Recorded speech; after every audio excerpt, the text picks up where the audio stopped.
Donc, je vais tâcher de vous donner quelques éclairages, mais je ne suis pas forcément non plus en capacité de vous donner toutes les réponses voilà, de l'administration et du gouvernement, malgré le nom très pompeux de l'administration à laquelle j'appartiens. Alors, une première réaction, c'était sur cette notion de inclusion-exclusion numérique, donc de fracture numérique.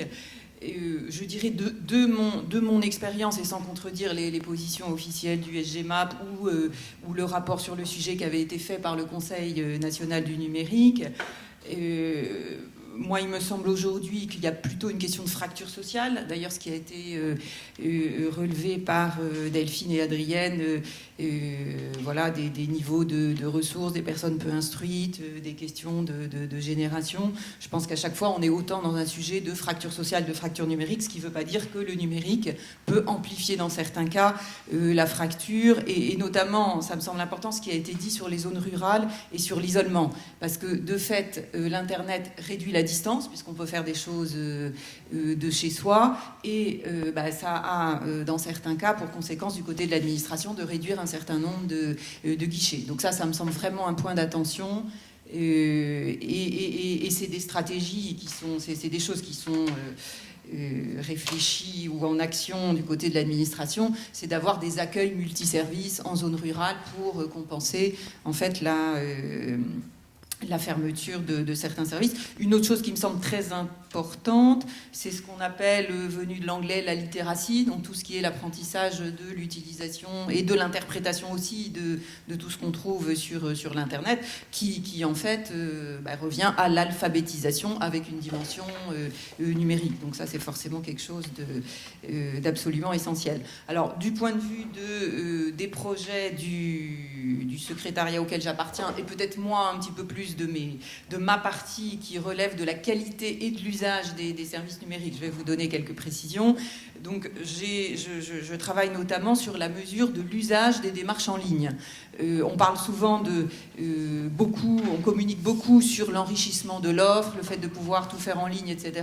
Mais à un moment donné, il faut se poser la question. L'administration permet la réalisation en ligne de telle et telle démarche, mais finalement, est-ce que le public est au rendez-vous ? Et en général, c'est une pierre de touche assez intéressante, puisque s'il n'est pas au rendez-vous, c'est peut-être que l'administration ne s'est pas complètement préoccupée de son public, etc.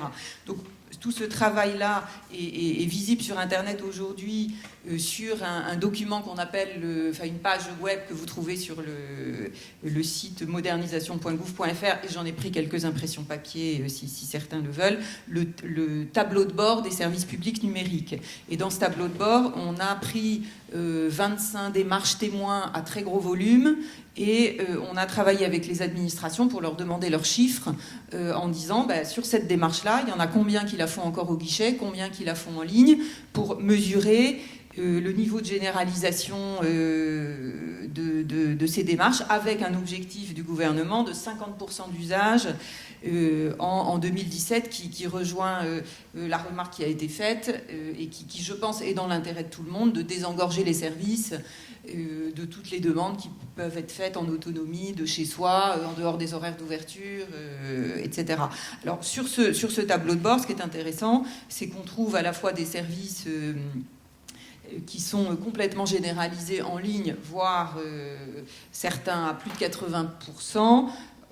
Alors, ceux qui sont à plus de 80%, il y a deux typologies, c'est très simple. Il y a ce qui concerne les entreprises, notamment parce qu'il y a des obligations, et il y a aussi des services type demande d'acte d'état civil pour les personnes nées à l'étranger, aussi demande d'extrait de casier judiciaire, pour une raison assez simple mais assez intéressante, c'est qu'en fait, il y avait un service centralisé en France, donc on voit que la demande par courrier, c'est très naturellement transposé à la demande en ligne. Ça, c'est fait, et si on ne le fait pas soi-même, on demande à quelqu'un de son environnement de le faire. En revanche, la demande guichet se transpose beaucoup moins facilement à la démarche en ligne.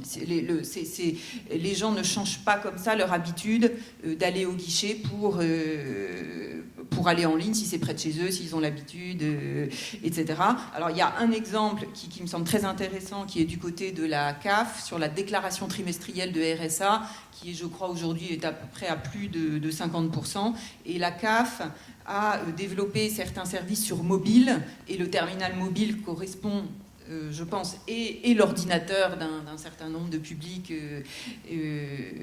en précarité. Alors, ce serait intéressant d'affiner, de savoir les chiffres de ceux qui ont des téléphones mobiles et ceux qui n'en ont pas, ou après ceux qui peuvent en avoir un, même si c'est pas le leur, etc. Mais la CAF a su tout à fait généraliser et gagner la majorité de son public avec des applications mobiles et avec quelque chose qui est de ne pas vouloir tout pouvoir faire sur mobile, enfin de choisir ce qu'on peut faire pour mobile, sur mobile, et je pense qu'ils ont fait quelque chose d'assez intéressant. Après, un autre élément, on a travaillé l'année dernière et on va retravailler avec eux cette année avec quelque chose qui s'appelle l'Observatoire des usages du numérique, qui dépend de l'Association française de la relation client, et on a fait, ils ont fait une étude à laquelle on a participé, pour dire c'est quoi aujourd'hui les usages du numérique en France. Et leur idée, c'était, sous-tendait cette étude, c'était aujourd'hui, il y a pas mal il y a l'administration, il y a le secteur privé, les fournisseurs de services qui souhaitent en fait généraliser les services en ligne. Comment est-ce qu'on fait si on veut qu'un service en ligne soit adopté par l'ensemble de la population? Et cette étude a une méthode assez intéressante, c'est-à-dire au lieu d'interroger les gens et d'être basée sur du déclaratif, elle observe leur fonctionnement. C'est-à-dire par exemple, est-ce que vous avez un agenda papier ou numérique ou les deux? Est-ce que vous êtes abonné à un réseau social, mais est-ce que vous publiez sur le réseau social? Si vous recevez des factures, etc., est-ce que ces factures, vous les imprimez et vous les rangez dans un dossier ou vous ne les rangez pas? Ou est-ce qu'elles sont sur votre ordinateur ou est-ce qu'elles restent dans votre boîte mail? Donc un certain nombre d'observations de fonctionnement. Et après, ils en ont déduit, ils ont présenté donc un mode, des profils types de fonctionnement vis-à-vis du numérique qui sont assez intéressants, je vais vous dire pourquoi, puisqu'ils disent, aujourd'hui en France, il y a 70% de Français, de la population française, qui sont distants ou réfractaires par rapport au numérique, sans jugement de valeur en fait. Et en fait, contrairement à ce qu'on pouvait dire il y a quelques années, ça n'est pas forcément, il pousse un peu le trait pour le besoin de la démonstration, ça n'est pas forcément un facteur de génération, ça n'est pas dû à la génération, ni forcément à la catégorie socio-professionnelle. C'est-à-dire aujourd'hui, il faut savoir qu'on peut avoir la bosse du numérique comme on peut avoir la bosse des maths. Et on peut être réfractaire au numérique, même si on n'est pas, on ne rentre pas dans une question de fracture sociale. Et on a par ailleurs, donc, en gros, 20% de fonctionnels et 10% de gens qui sont addicts au numérique.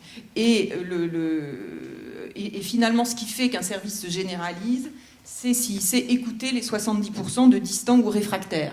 Et non pas se laisser trop influencer par les 10% d'addicts qui vont être ceux qui vont s'exprimer sur les réseaux sociaux. Donc c'est quand même quelque chose d'assez intéressant, d'assez important.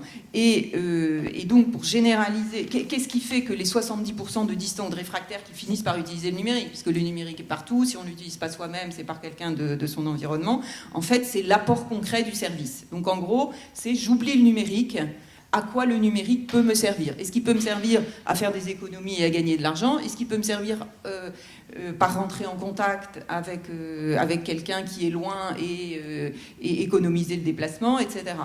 Donc j'ai aussi quelques exemplaires de la note résumée de cette étude si ça vous intéresse. Donc, ce qui me semble assez intéressant, c'est pour positionner correctement ces services du numérique, il ne faut pas trop parler du numérique. Et il faut bien se rendre compte que l'argument du numérique pour le numérique, ce n'est pas du tout ça qui parle à la majorité. C'est peut-être évident, mais il faut souvent qu'on se le dise quand on développe des services. Alors, autrement, je voulais vous parler d'autres projets qui ont été cités, qui sont liés à la thématique. Donc, notamment un projet qui fait suite au dossier de demande simplifiée qui, effectivement, a été arrêté, mais a été poursuivi sous un autre nom, qui est un simulateur, un petit site internet qui s'appelle mez-aides.gouv.fr et qui permet de simuler des aides de type minima sociaux dont on peut bénéficier sans avoir à connaître préalablement l'administration qui délivre l'aide. Donc c'est un objectif d'administration sans couture. On commence par déclarer sa situation et à la fin, on vous dit de façon transverse aux aides fournies par la CNAF, par l'assurance maladie, maladie, par l'assurance vieillesse, par Pôle emploi, quelles sont les aides dont vous pouvez bénéficier. Alors, le public de ce simulateur, c'est les travailleurs sociaux qui renseignent les usagers eux-mêmes qui peuvent tester en autonomie, ou quelqu'un de leur environnement proche qui les assiste. On pense que c'est ces publics au global auxquels il faut s'adresser en même temps. Alors, la caractéristique de cet outil, ce qui est intéressant aussi, c'est qu'il est développé suivant une méthode innovante, une méthode agile, c'est-à-dire en cycle court.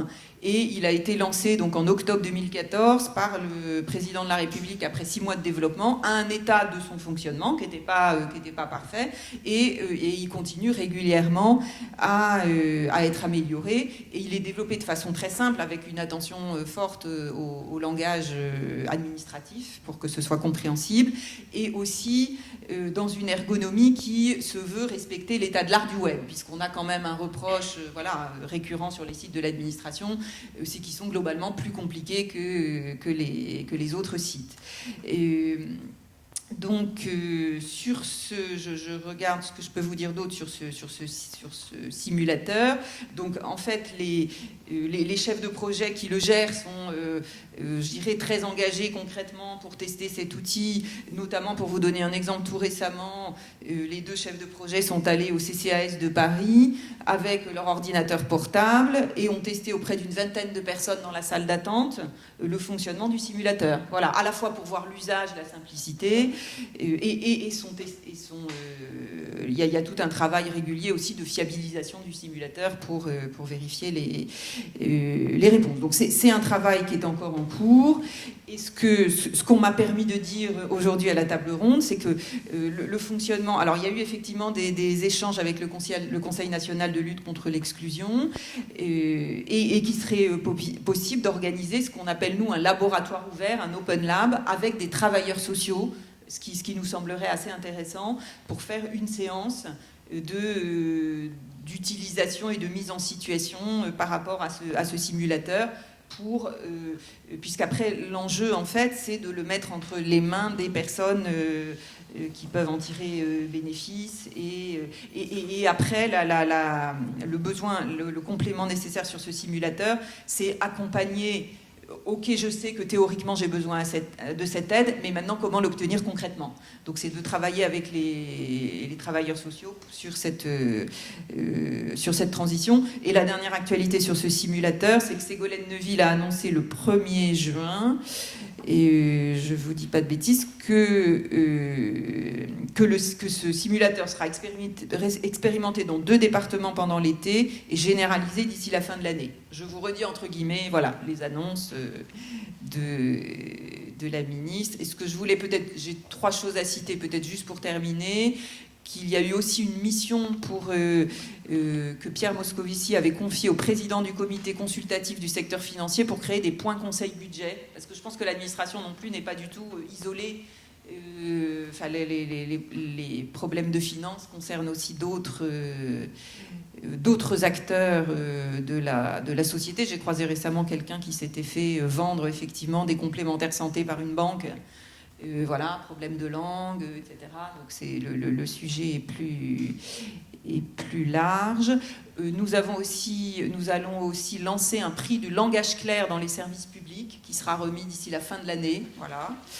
Et un dernier sujet que je voulais citer qui me semble important, c'est l'accessibilité des sites internet, donc l'accessibilité au sens du référentiel général d'accessibilité des administrations. Donc c'est un référentiel qui est assez technique et normatif, qui quelquefois fait un peu peur parce qu'on est, mais qui est quelque chose d'extrêmement intéressant, qui est en fait une obligation dans les modes de développement des sites.